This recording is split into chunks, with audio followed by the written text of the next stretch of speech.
Hello everyone, welcome you all in your own channel learn everything. So ਅਸੀਂ ਕਰ ਰਹੇ ਸੀ probability. ਉਹਦੇ ਵਿੱਚ ਜੋ ਮੈਂ ਤੁਹਾਨੂੰ ਪ੍ਰੀਵੀਅਸ ਵੀਡੀਓਜ਼ ਦੇ ਵਿੱਚ ਕੁਝ ਥਿਊਰਮਸ ਕਰਾਈਆਂ ਸੀ, ਉਹਦੇ ਬੇਸ ਤੇ ਆਪਾਂ ਕੁਝ ਕੁਐਸਚਨਸ ਦੇਖਦੇ ਹਾਂ। ਠੀਕ ਹੈ। ਸੋ A and B are two events mutually exclusive event। ਕੀ ਹੁੰਦੇ mutually exclusive event? ਮੈਂ ਤੁਹਾਨੂੰ ਪਹਿਲਾਂ ਸਮਝਾਇਆ ਸੀ ਕੀ ਹੁੰਦੇ ਆ, ਜਿਹਨਾਂ ਵਿੱਚ ਮਤਲਬ ਕਿ ਕੁਝ ਵੀ ਕਾਮਨ ਨਹੀਂ ਹੈਗਾ। ਦੈਟ ਮੀਨਸ ਉਹਨਾਂ ਦੀ ਇੰਟਰਸੈਕਸ਼ਨ ਕੀ ਹੈਗੀ ਆ, 0। For which probability of A is equals to 0.3 and probability B is equals to P, and probability of A union B is equal to 0.5. Find the value of P. Okay, so data लिख लेंगे। probability of A is equals to 0.3 and probability of B is equals to P and probability of A union B is equals to 0.5. Then what is the value of P? And given is mutually exclusive event, that means probability of A intersection B that is equal to 0. Why? Because A and B are mutually exclusive events. Okay, so what is the formula of probability of A union B? Probability of A plus probability of B minus probability of A intersection B. So इथे values put कर दो। 0.5 is equals to 0.3 plus P minus 0. So what is the value of P? That is equal to 0.5 minus 0.3, that is equal to 0.2. So this is the answer. इदा ने बिल्कुल simple सम जेडे आ master कीडर च आ जांदे आ। Next question करते हैं। Next question is A and B are two non-mutually exclusive events. Now what is the meaning of non-mutually exclusive event? That means there will be something common, मतलब ਉਹਨਾਂ ਚ ਕੁਝ common ਹੋਏਗਾ। ਹੁਣ mutually exclusive नहीं हैगे वो। If probability of A is equals to 1/4 and B is 2/5, union ਦੀ ਵੀ ਦਿੱਤੀ ਹੋਈ ਆ, ਅਸੀਂ intersection ਦੀ ਪਤਾ ਕਰਨੀ ਹੈ। Same formula probability of A union B the Ki formula ਹੁੰਦਾ ਸਾਡੇ ਕੋਲ? probability of A plus probability of B minus probability of A intersection B. So what is the value of A union B? It is given 1/2 and probability of A is 1/4 and B is 2/5, and we have to find the value of probability of A intersection B in see as it is random. So की आ जाएगा इतना probability of A intersection B is equals to 1/4 plus 2/5 minus 1/2. इन्हें solve करें, you will get 2/30. So now what is the probability of A intersection B bar?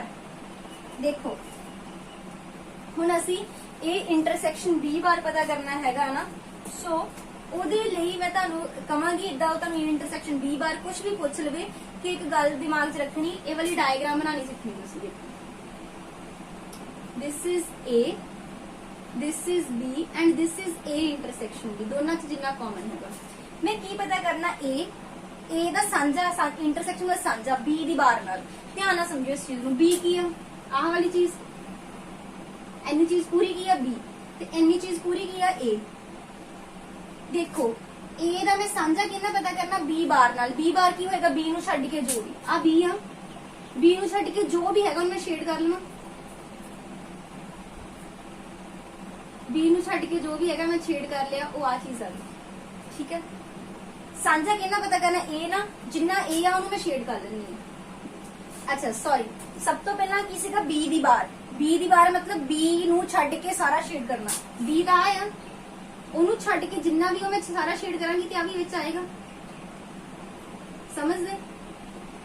ਇਹ shading ਤੋਂ ਬਹੁਤ ਵਧੀਆ ਹੋਣਗੇ। ਸ਼ੇਡਿੰਗ ਜਿਹੜੀ ਆ ਨਾ ਉਹਨਾਂ ਆਰਾਮ ਨਾਲ ਸਮਝ ਆਣਗੇ ਕਿ ਮੈਂ ਪੂਰੇ ਨੂੰ ਸ਼ੇਡ ਕਰ ਦਿੱਤਾ। B ਬਾਰ ਉਹਨੇ ਕਿਹਾ ਸੀ B, ਆ ਵਾਲੀ ਚੀਜ਼ B ਸੀ, B ਨੂੰ ਛੱਡ ਕੇ ਜਿੰਨਾ ਵੀ ਬਚਿਆ ਉਹ ਮੈਂ ਸ਼ੇਡ ਕਰ ਲਿਆ। ਠੀਕ ਹੈ। ਨਾਲ ਉਹਦਾ ਸਾਂਝਾ ਕਿੰਨਾ ਕਿਹਾ ਉਹਨੇ? A ਨਾਲ, ਉਹਨੂੰ ਮੈਂ ਇੱਦਾਂ ਸ਼ੇਡ ਕਰ ਲੈਣੀ ਆ। A ਨੂੰ ਮੈਂ ਸ਼ੇਡ ਕਰ ਲੈਣੀ ਆ। ਤੇ ਦੇਖੋ ਕਾਮਨ ਹਿੱਸਾ ਕਿੰਨਾ ਆਇਆ? ਆਹੀ ਚੀਜ਼ ਕਾਮਨ ਆਈ, ਸਿਰਫ ਇੰਨੀ ਚੀਜ਼ ਕਾਮਨ ਆਈ ਨਾ ਦੋਨਾਂ 'ਚ। ਯਾਨੀ ਕਿ ਪੂਰੇ A ਦੇ ਵਿੱਚੋਂ ਮੈਂ ਆ A ਇੰਟਰਸੈਕਸ਼ਨ B ਘਟਾ ਦਵਾਂ, ਇੰਨੀ ਚੀਜ਼ ਹੀ ਬਚ ਗਈ ਜਿਹੜੀ common I. That means probability of A minus probability of A intersection B। ਇਦਾਂ ਤੁਹਾਨੂੰ ਪੇਪਰ ਜਿਹੜਾ ਮਰਜ਼ੀ ਆ ਜਾਵੇ ਆਰਾਮ ਨਾਲ ਹੋ ਜਾਣਾ। कोई फॉर्मूलेज इन्हें क्रैम करने की लोड़ नहीं, जो तुहानू ये चीज आती है। प्रोबेबिलिटी ऑफ ए कितनी है 1/4 एंड ए इंटरसेक्शन बी होने मैं कढ़ी है 2/30, इन्हें सॉल्व कर लो, तुहाडा आंसर आ जाएगा। क्लियर? सो ये आ वाली चीज समझ आई होने कि A intersection B bar. What is B bar? B bar मतलब बी नु छड्ड के जिन्ना भी मैं सारा शेड कर लिया। इंटरसेक्शन ए नाल पता करनी, ए नु भी मैं शेड कर लिया, दोनों च जिन्ना सांझा आया वो सिर्फ इन्ना हिस्सा आया, इन्ना हिस्सा आया, यानी कि पूरे ए दे विचों जे मैं ए इंटरसेक्शन बी घटा दवां इन्ना हिस्सा बच गया, वही बस वो लिख लिया उस फॉर्म दे विच आंसर। तो इदां दे काफी फॉर्मूले अगे बना के दसती मैं तुहानू, अगे सम करने असीं इदां दे।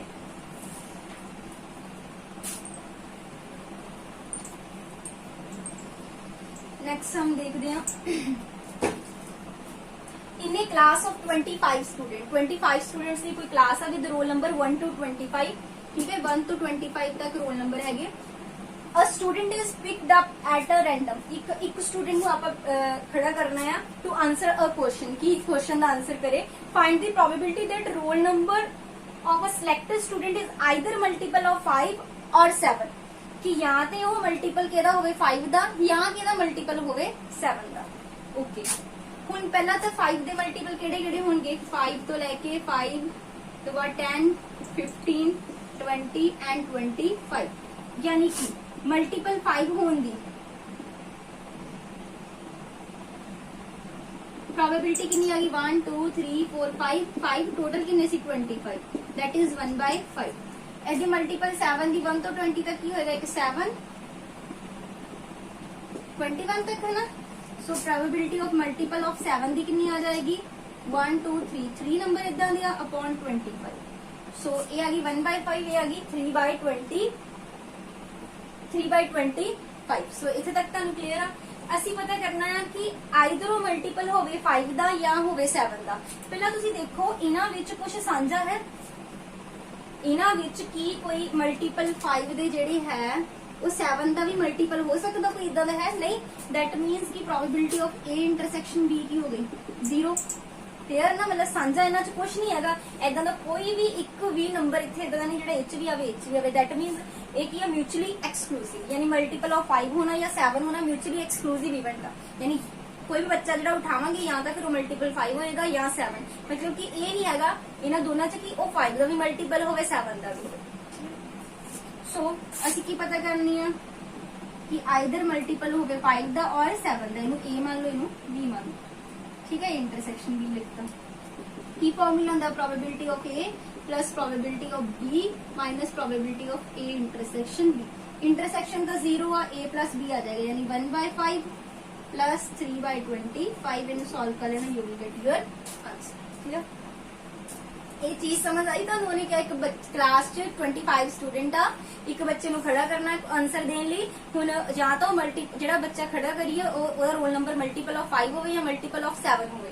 सो मल्टीपल 5 ली प्रोबेबिलिटी की है, किन्ने टोटल बच्चे इदा ने 5 ही होणगे। सो 5/25 प्रोबेबिलिटी होगी है ना, जी सानू चाहिए नीचे टोटल तो 25 है ने, इधर दूसरे वाले की कट ली, बट दोनों से कुछ साझा नहीं। दैट इज वाई जी उन्होंने कॉमन हैगी, कॉमन की हो गई 0 हो गई, तो ये असी कट लेनी आइदर मल्टीपल ऑफ 5 और मल्टीपल ऑफ 7। ठीक है, so you can take screenshot, फिर नेक्स्ट सम करते हैं।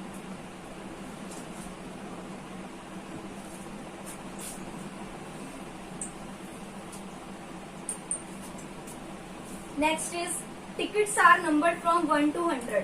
1 to 100 तक टिकट्स के ऊपर नंबर हैगे ने। 1 ticket is picked up at random, एक टिकट नु आपां रैंडमली पिक करना है टू आंसर अ क्वेश्चन। हो सकता मतलब क्वेश्चन आंसर ਲਈ हैगी है कि टिकट्स ਉੱਥੇ ਪਈਆਂ 1 to 100 तक ਇਹਦਾ ਉੱਚੋਂ ਕੋਈ ਟਿਕਟ ਚੱਕਾਂਗੇ ਆਪਾਂ ਤੇ ਫਿਰ ਆਨਸਰ ਕਰਨਾ ਹੈ। ਉੱਚ ਕੁਐਸਚਨ ਲਿਖਾ ਹੋਏਗਾ find the probability that ticket picked has a number multiple of 5 और मल्टीपल ऑफ 8। ये तुसी आप अटेम्प्ट करो, पहला क्वेश्चन वीडियो नु रोक के खुद अटेम्प्ट करो, क्योंकि वेरी सिमिलर टू प्रीवियस जेड़ा क्वेश्चन आपा कीता ओदे नाल दा हैगा आ। ठीक है, सो तुसी पहला खुद ट्राई करो इस क्वेश्चन, वीडियो रोक के करो, फिर मेरे नाल मैच करो। ਜਿਹੜੀਆਂ ਟਿਕਟਸ ਹੈਗੀਆਂ ਉਹਦੇ ਤੇ ਨੰਬਰ ਹੈਗੇ 1 ਤੋਂ 100 ਤੱਕ। ਉਹ ਕਹਿ ਰਿਹਾ ਕਿ ਅਸੀਂ ਪ੍ਰੋਬੇਬਿਲਿਟੀ ਇਹ ਪਤਾ ਕਰਨੀ ਹੈ ਕਿ ਜਾਂ ਤਾਂ ਨੰਬਰ ਮਲਟੀਪਲ ਆਫ 5 ਦਾ ਹੋਵੇ, ਠੀਕ ਹੈ, ਜਾਂ ਫਿਰ 8 ਦਾ ਹੋਵੇ। 1 ਤੋਂ 100 ਤੱਕ ਕਿੰਨੇ ਮਲਟੀਪਲ ਹੁੰਦੇ ਆ 5 ਦੇ? 20 ਤੱਕ 20 इंटू 5 करांगे 100 आ जाएगा 5 1 ਦਾ 5 सो प्रोबेबिलिटी 5 ਦਾ मल्टीपल होने ਦੀ ਕੀ ਆ ਜਿਹਨੂੰ a ਮੰਨ ਲੈਂਦੇ ਆ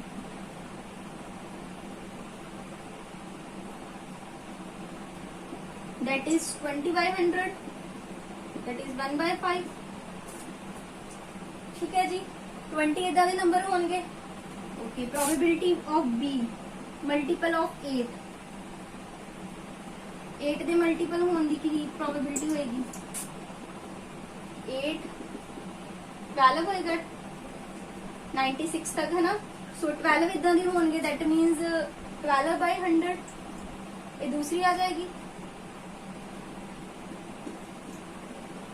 कट के 3 by 25 आ गया समझते मैं इधर 20 बनेंगे ना 20 इंटू 500 12 इंटू 6 9 12 इंटू 8 96 आएगा ना सो 8 1 दा 8 एक हो गया फिर 8 2 दा 8 3 8 4 8 5 8 6 लास्ट 12 इंटू 8 कितना आ जाएगा 96 सो मतलब कि ਅਸੀਂ ਨੰਬਰ ਲੈ ਰਹੇ ਹਾਂ ਜਿਹੜੇ ਮਲਟੀਪਲ ਆਫ 8 ਹੋਣ ਕਿੰਨੇ ਇਦਾਂ ਦੇ ਮਲਟੀਪਲ ਆਫ 8 ਹੈਗੇ 12 ਸੋ 12 ਬਾਈ 100 ਹੋ ਗਿਆ ਇਹ ਹੋ ਗਿਆ 20 ਬਾਈ 100 ਕਲੀਅਰ ਸੋ ਦੋਨਾਂ 'ਚ ਕੁਝ ਸਾਂਝਾ ਹੈ ਇਹਨਾਂ ਦੇ ਵਿੱਚ ਕੀ ਕੋਈ ਨੰਬਰ ਇਦਾਂ ਦਾ ਹੈ ਜੋ 5 ਦੇ ਵਿੱਚ ਵੀ ਆਵੇ ਐਂਡ 8 ਦਾ ਮਲਟੀਪਲ ਵੀ ਹੋਵੇ ਹੈਗਾ 40 ਇੱਕ ਵਿੱਚ 40 ਇਦਾਂ ਦਾ ਨੰਬਰ ਆ ਜਾਏਗਾ ਇੱਕ 80 ਦੋ ਨੰਬਰ ਇਦਾਂ ਦੇ ਆ ਜਾਣਗੇ ਜਿਹੜੇ ਮਲਟੀਪਲ ਆਫ ਹੋਣਗੇ 5 ਦਾ ਵੀ ਹੋਣਗੇ ਮਲਟੀਪਲ ਆਫ 8 ਦਾ ਵੀ ਹੋਣਗੇ ਸੋ ਦੋਨਾਂ ਦੀ ਇੰਟਰਸੈਕਸ਼ਨ ਜਿਹੜੀ ਆ ਦੈਟ ਇਜ਼ ਕਿੰਨੀ ਆ ਗਈ 2 by 100 ਕਲੀਅਰ ਇਸ ਕੇਸ ਕੇ ਮਿਊਚੁਅਲੀ ਐਕਸਕਲੂਸਿਵ ਇਵੈਂਟ ਨਹੀਂ ਹੈਗੇ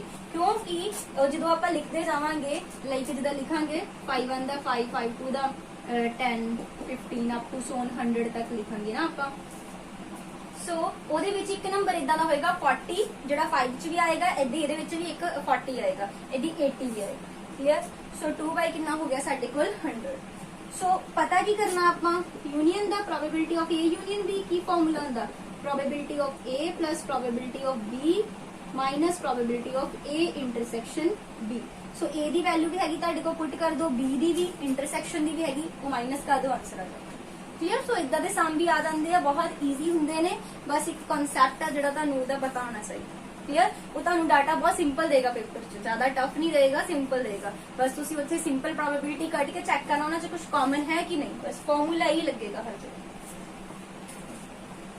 नेक्स्ट सम करते हैं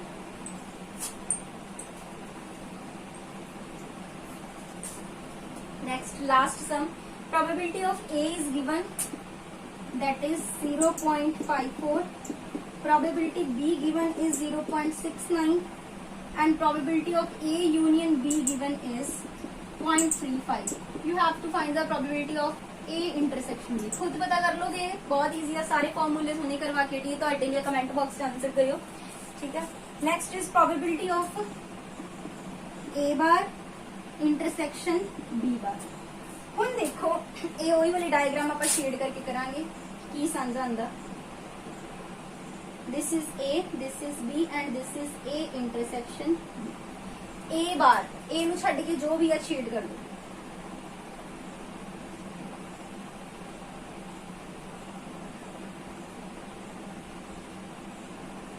B बार ਲਈ ਕੀ ਕਰੋਗੇ B ਨੂੰ ਛੱਡ ਕੇ ਇਹ ਵਾਲਾ B ਆ ਇਹ ਵਾਲੀ ਚੀਜ਼ ਆ ਨਾ ਧਿਆਨ ਨਾਲ ਦੇਖੋ ਜਦੋਂ ਮੈਂ B ਬਾਰ ਕਿਉਂਕਿ ਮੈਨੂੰ ਦੇਖੋ A ਬਾਰ ਤੇ B ਬਾਰ ਦੀ ਇੰਟਰਸੈਕਸ਼ਨ ਚਾਹੀਦੀ ਆ ਮੈਂ A ਨੂੰ ਛੱਡ ਕੇ ਜੋ ਵੀ ਸੀ ਸਾਰਾ ਸ਼ੇਡ ਕਰ ਦਿੱਤਾ ਹੁਣ ਮੈਂ B ਬਾਰ ਸੌਰੀ B ਨੂੰ ਛੱਡ ਕੇ ਜੋ ਵੀ ਸੀਗਾ ਸਾਰਾ ਸ਼ੇਡ ਕਰ ਦਿੱਤਾ ਹੁਣ A ਬਾਰ A ਨੂੰ ਛੱਡ ਕੇ ਜੋ ਵੀ ਉਹ ਮੈਂ ਕਿਸੇ ਹੋਰ ਲੈਟਸ ਆਪਾਂ ਅਲੱਗ ਕਲਰ ਨਾਲ ਕਰਕੇ ਦੇਖ ਲੈਂਦੇ ਆ A ਨੂੰ ਛੱਡ ਕੇ ਜੋ ਵੀ ਆ ਮੈਂ ਸਾਰਾ ਸ਼ੇਡ ਕਰ ਦਿੰਦੀ ਹਾਂ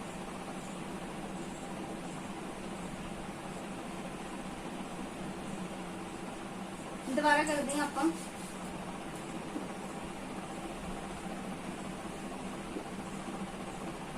ਇਹ ਸਾਡੇ ਕੋਲ A ਹੈਗਾ ਇਹ B ਆ ਇਹ ਇਹਨਾਂ ਦੀ ਇੰਟਰਸੈਕਸ਼ਨ ਕਲੀਅਰ ਸੋ ਪਹਿਲਾਂ ਗੱਲ ਕਰਦੇ ਹਾਂ B ਬਾਰ B ਨੂੰ ਛੱਡ ਕੇ ਜੋ ਵੀ ਆ ਸਾਰਾ ਸ਼ੇਡ ਕਰ ਦਿੰਦੇ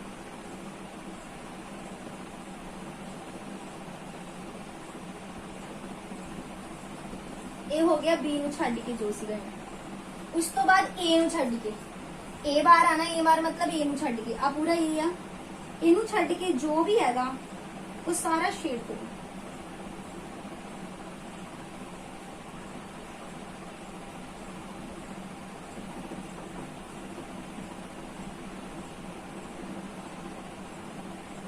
हो गया इन्ना काम। हुण इंटरसैक्शन मतलब सांझा जिहदे विच ब्लू कलर भी आया होवे ते ब्लैक भी आवे, इदां दा किहड़ा पोर्शन है जिस ब्लू ब्लैक कलर दोनों आए होण। बार बार वाला ये देखो जिथे कल्ला ब्लू है ब्लैक है, जिथे ब्लैक है ब्लू है नहीं, मतलब बार बार वाला इदां दा हिस्सा आ जिहड़ा कि बिना मतलब जिहदे विच दोनों ही कलर हैगे आ। इंटरसैक्शन मतलब सांझा जिन्हां च दोनों ही चीजां होण। That means A union B. What is this? A and this is B, दोनों टोटल ए यूनियन बी। ते टोटल प्रोबेबिलिटी मैं तुहानू दस्सिया टोटल चीज कितनी होंदी है हमेशा 1। जे मैं 1 चो ए यूनियन बी घटा देवां की बच गया मेरे को A bar intersection B bar. So the formula की हो जाएगा 1 minus probability of A union B. इतना फॉर्मूले बनते नहीं तो इन्ने फॉर्मूले याद रखने तुहाडे कोल औखे हो जाण।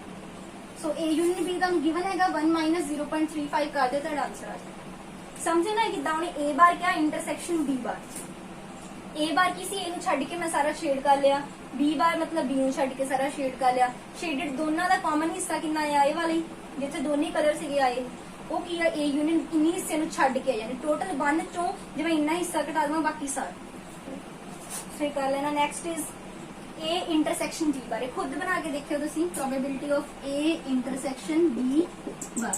ये भी तुहाडे लिए तुसी खुद करके देखियो कि किद्दां आपां जदों मैं तुहानू इत्थे कराया सी नहीं करवाया सी ये तुहानू, ठीक है। तो खुद कर लियो ये ट्राई तुसी। इदां दे ना सम आ जांदे पेपर दे विच छोटे छोटे, ज्यादा औखे नहीं होंगे। जिन्होंने ये डायग्राम्स बना के आंदियां ना ये चीज़ां ਉਹਦੇ ਲਈ कुछ औखियां नहीं हैगियां, ठीक है। तुसी उत्थे कोई पर्टिकुलर शेड यूज कर सकते हो। लाइक जे तुहाडे कोल पेपर जिथे पेपर तुसी दिंदे ना तो तुहाडे कोल एक कलर का पेन हुंदा ना, फिर तुसी की करो एक बारी इदां इदां शेड कर लो, दूसरी बारी इदां इदां शेड कर लो, कॉमन हिस्सा देख लो, ठीक है। सो इदां कर सकते हो। सो ये प्रोबेबिलिटी दे कुछ सम सीगे इंपॉर्टेंट हैगे, इन्हां चों क्वेश्चन जिहड़े आ जांदे आ। जे तुहानू वीडियो पसंद आई लाइक एंड कमेंट जरूर करो। Thanks for watching the video.